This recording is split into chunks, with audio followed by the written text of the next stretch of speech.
স্বরবর্ণ কিংবা ব্যঞ্জনের জটিল গাঁথনি তো অনেক দূর, এখনো ঠিক করে আয়ত্তে আসেনি অ আ ক খ। তাতে কি, বসন্তের হালকা ঠান্ডায় আড়মোড়া ভেঙে গুটি গুটি পায়ে আগমন কেন্দ্রীয় শহীদ মিনারে।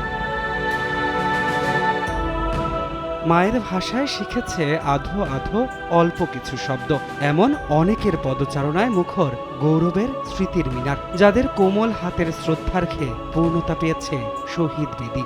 আটা গাছে টুটা পাখি ডালিম গাছে এত ডাকি কবু কথা কও না কেন গো। সকালে ঘুম থেকে উঠে রেডি হয়ে শহীদ মিনারে এসে ফুল দিয়ে তারপর এসেছি।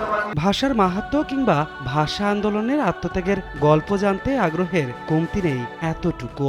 রফি জব্বার তারা শহীদ হয়েছে, আজকে আমরা তাদের জন্য শ্রদ্ধা জানাতে এসেছি। আজকের দিনে আমাদের বাংলা ভাষার জন্য, মাতৃভাষার জন্য আন্দোলন হয়েছে। বয়সটা যাদের শিশু থেকে পা দিয়েছে কৈশোরের কোটায়, তারা আবার কাঁধে নিয়েছে ভিন্ন দায়িত্ব।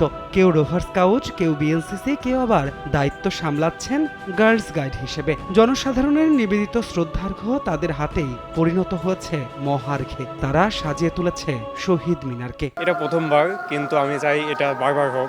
এই ডিউটিটা করা সবচেয়ে বড় প্রাপ্তির এবং সবচেয়ে বড় সম্মানের। এতটুকুই আমাদের প্রাপ্তি যে আমরা প্রোগ্রামটা, পুরো অনুষ্ঠানটা সফলভাবে সুশৃঙ্খলভাবে শেষ করতে পারি। যখন কালের বিবর্তনে চর্চা কমছে মায়ের ভাষার, বিকৃত হচ্ছে প্রতিনিয়ত, ঠিক তখন শিশু কিশোর তরুণের এই প্রয়াস যেন বাংলা এবং বাঙালির গর্বের জয়ধ্বনি। নেক্সট প্রজন্মকে নিয়ে আসা মানেই ভবিষ্যতে যাতে এই ইতিহাস কখনো মুছে না যায়। নবীনরাই এগিয়ে নিয়ে যাবে এই দেশকে, আমরা হাতে হাত রেখে এই দেশকে এগিয়ে নিয়ে যাব।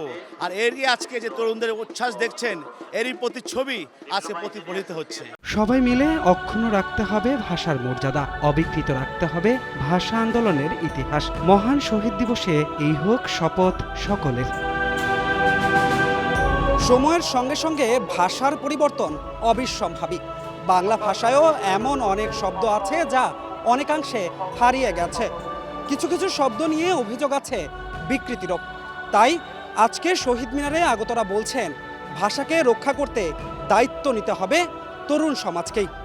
ধ্রুব ব্যানার্জি, সময় সংবাদ, ঢাকা।